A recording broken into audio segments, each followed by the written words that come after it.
KPK didesak tuntaskan pengusutan kasus Formula E dan bansos COVID-19 di DKI. Kami menyadar bahwa karena saat ini adalah gerbang menuju 2024 yang kita sebut dengan tahun politik, maka kerja-kerja KPK pasti selalu akan dikaitkan dengan lihatnya ke depan, Mas, lihatnya ke depan.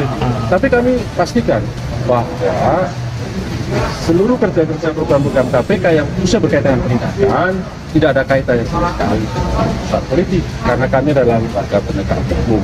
Kami tidak pandang dulu melihat latar belakang sosialnya, latar belakang politik. Apakah betul bahwa dugaan saya KPK ini lagi mencoba menunggu para pendukungnya Yohanes Baswedan untuk menghilangkan barang bukti terlebih dahulu agar penyusutan ini dibuat lebih ribet? Seperti memang ini sudah mentalitas.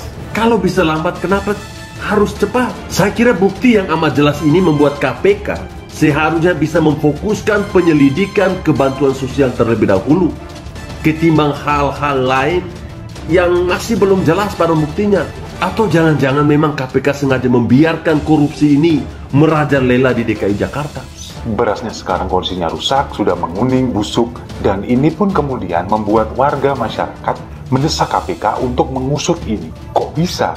Selama ini dibiarkan begitu saja, sudah masuk 3 tahun ini, kok tidak ada penyelidikan atau semacamnya, sama sekali nggak ada. Justru KPK yang sudah tahu ini menjadi viral, malah minta untuk warga melaporkan. Kalian minta masyarakat yang kerja melaporkan ini semua. Terus kalian ini mau lapor.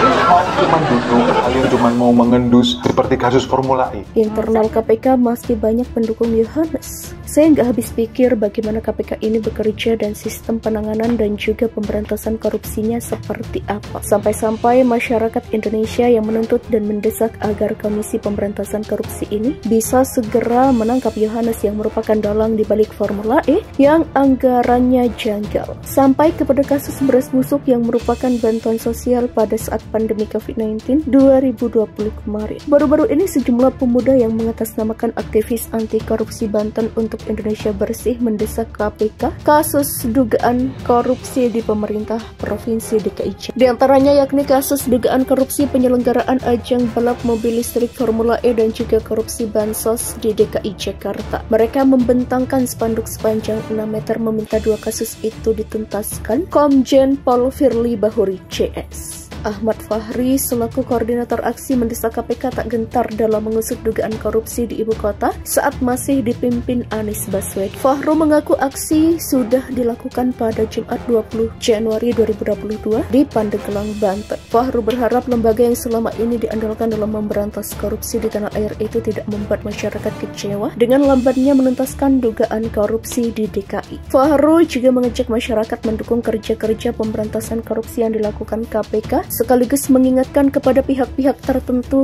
khususnya yang terkait dengan perkara yang tengah disidik oleh KPK untuk tidak membangun opini menyesatkan menghambat pemberantasan korupsi. Ini adalah momentum mewujudkan Indonesia bersih. Jangan sampai kita kecolongan berjamaah orang yang ternyata pimpin Jakarta saja tidak beres dan tidak bersih menjadi calon pemimpin di negeri ini. Demikian pungkasnya. Rakyat yang mendesak loh, bukan KPK yang bergerak secara proaktif dengan temuan barang bukti yang sudah jelas-jelas divideokan oleh Kurawa yang disebarkan di akun Twitter karena banyak media-media besar justru menjadi corongnya Yohanes. Dan diduga kuat para media itu dibungkam sedemikian rupa sampai kasus ini senyap. Akhirnya kekuatan rakyatlah menang dan mau tidak mau beberapa media sudah mulai memberitakan meskipun awalnya masih malu-malu kucing karena masih kesempal sama duit mulutnya. Tapi yang lebih aneh adalah Komisi Pemberantasan Korupsi yang dulunya sempat ngegas banget menangkap-nangkapi orang yang ada di dekat Presiden Joko Widodo mendadak bungkam dan diam soal kasus korupsi yang dilakukan oleh Yohanes. Keberadaan Firly pun juga kelihatannya nggak ada dampaknya buat pemberantasan korupsi. Namanya sudah